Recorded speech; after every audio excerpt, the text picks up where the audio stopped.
સુરેન્દ્રનગર મહાનગરપાલિકા વિસ્તારમાં પ્રવાસન મંત્રી મુળુભાઈ બેરાની પ્રેરક ઉપસ્થિતિમાં 845.92 લાખના વિકાસ કામોનું ખાતમુહૂર્ત કાર્યક્રમ યોજાયો।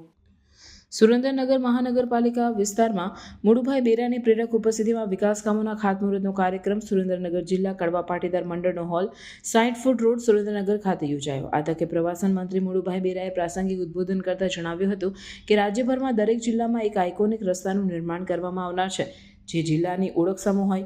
આજે અલકાપુરી ચોકથી ઉપાસના રોડ સુધીના રસ્તાને આઇકોનિક રોડ તરીકે વિકસાવવાના કામનું ખાતમુહૂર્ત કરવામાં આવ્યું છે, ત્યારે રોડ નિર્માણથી જિલ્લાને આગવી ઓળખ મળશે, તેમજ પ્રોસેસિંગ પ્લાન્ટના નિર્માણ થકી શહેરના કચરાને વૈજ્ઞાનિક ઢબે નિકાલ કરવામાં આવશે। કચરાને રિસાયકલ કર્યા બાદ આર્ટ પેદાશોનું ખાતર તરીકે પણ ઉપયોગ કરી શકાશે। આ પ્લાન્ટ હવા, પાણી અને જમીનને શુદ્ધ થવામાં મહત્વપૂર્ણ ભાગ ભજવશે।